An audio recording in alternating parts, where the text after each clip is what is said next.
Herzlich willkommen zu einem neuen Emil Frey Erklärvideo. Heute schauen wir zusammen miteinander das Volvo Pilot Assist System an im EX90.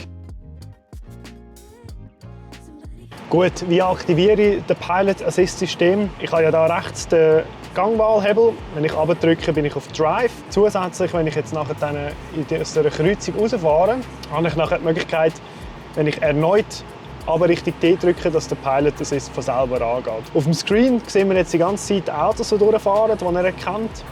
Das, was jetzt sogar entgegenkommt, sehe ich super auf dem Bildschirm. Also wirklich cool, wie er die Umgebung wahrnimmt und die auch hier auf dem Display anzeigt. Es wird nicht nur von Autos unterschieden, sondern es wird auch TÜV angezeigt, Lastwagen und so weiter. Also wirklich ein sehr cooles Feature. Jetzt ist 120. Jetzt können wir da gerade mal den Pilot Assist rein tun. Ich wähle hier 120 als mein Tempo und dann sind wir eigentlich bereit. Hier im Pilot Assist System haben wir die Möglichkeit, wirklich die Hände mehr oder weniger vom Steuer anzunehmen. Er warnt alle paar Sekunden mal, dass man wieder hinlangen sollte. Realistisch fahren wir natürlich schon mit den Händen am Steuer an, das ist klar. Aber es gibt die Möglichkeit, nur leicht zu berühren, da es ein induktives System ist und ich muss nicht wirklich mit Gewicht oder Kraft einwirken lassen, sondern ich kann einfach wirklich fein berühren und gut ist. Jetzt fahren wir da hinter einem vorderen Auto, er behaltet einen sicheren Abstand. Den Abstand kann ich selber nicht wählen, wie bei anderen Herstellern, aber das ist eigentlich ein relativ sicherer Abstand, den er jetzt behaltet. Jetzt warnt er mich hinter am Lenkrad lassen, ich tippe nur leicht an und es geht weiter. Stand jetzt hat er nicht eine automatische Geschwindigkeitsanpassung, sprich wenn jetzt zum Beispiel auf 100 runtergebremst wird, dann erkennt er zwar das Verkehrsschild, tut aber das nicht übernehmen im Tempomat. Ich muss manuell die Geschwindigkeit verringern. Mal schauen, ob das noch im Over-the-Air-Update oder so kommt, aber Stand jetzt ist das nicht möglich. Ist natürlich ein bisschen schade, weil das gibt es ja bei ganz vielen anderen Herstellern, dass das möglich ist. Jetzt sagt er, ist ein Spurwechsel nach links möglich. Das probieren wir jetzt mal mit den Händen am Lenkrad lassen, blinken links. Ich sehe, es kommt ein Feldchen. Er hat jetzt den Spurwechsel abgebrochen. Ich weiß nicht genau warum.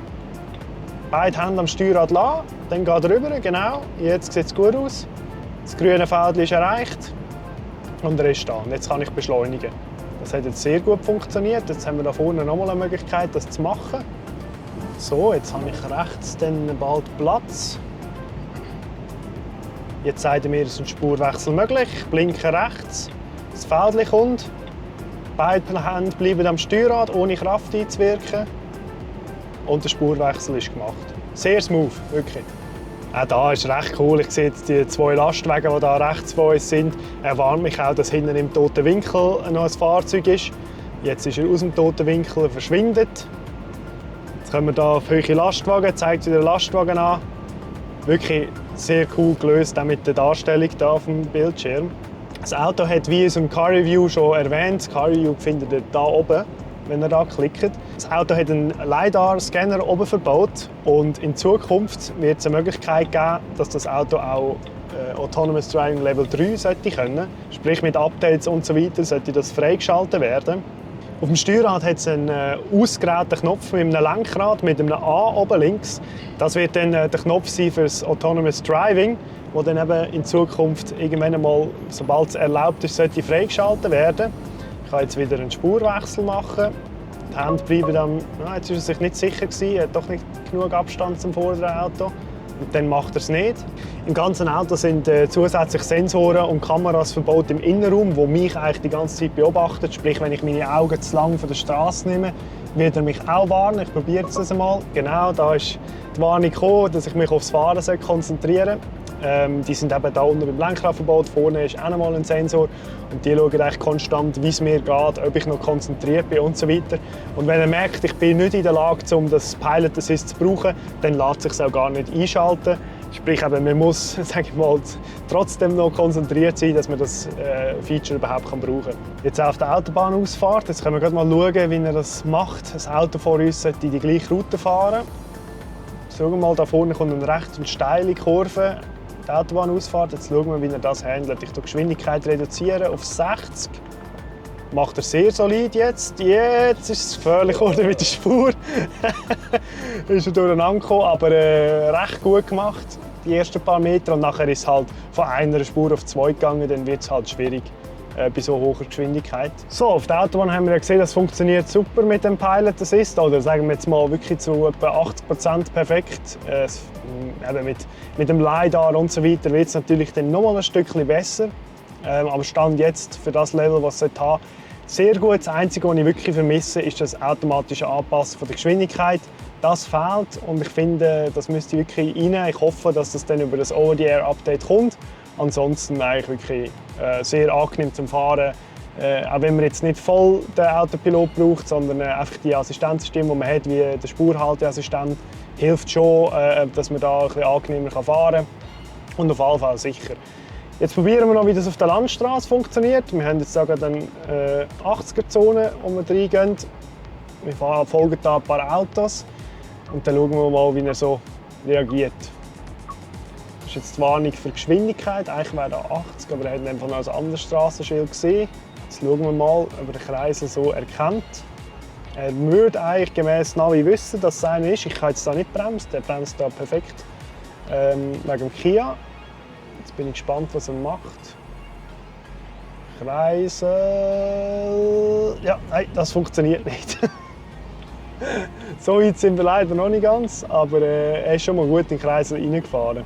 Und dann gehen wir noch einfach wieder rein, stellen auf 50 und dann schauen wir mal, wie es innerorts funktioniert.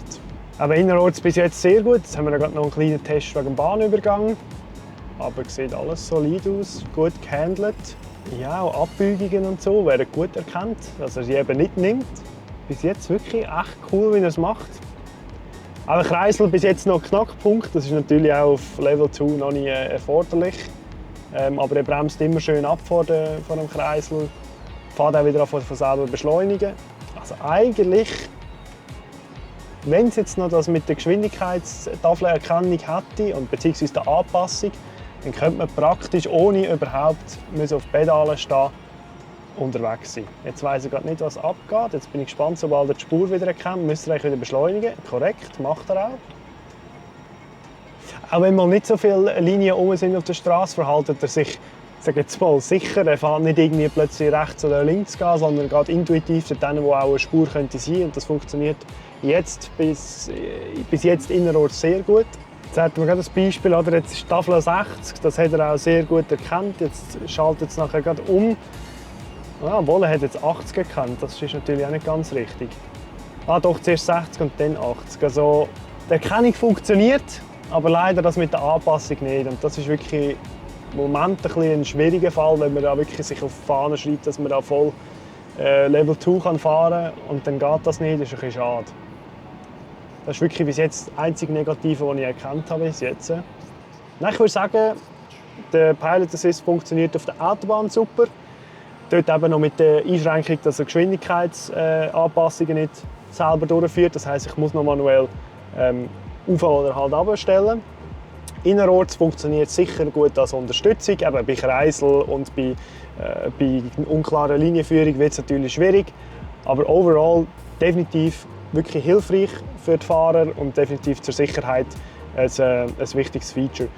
Eben mit Blick in die Zukunft, wenn der LiDAR freigeschaltet wird, man sagt Ende 2025, allenfalls ein bisschen später noch.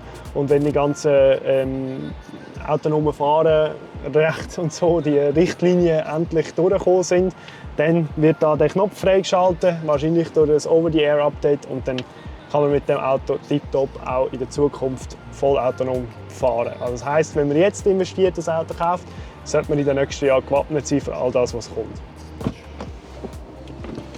So, also abschliessend kann man sagen, Pilot Assist funktioniert sehr gut und natürlich, wenn man in die Zukunft schaut, mit den Möglichkeiten, die mit dem LiDAR und den neuen Möglichkeiten aus der EU-Richtlinie dann könnte entstehen, wirklich ein future-proofes Auto und das System ist auch bereit für die Zukunft. Also schau nächste Woche wieder rein auf dem MFA YouTube-Kanal für ein neues Video.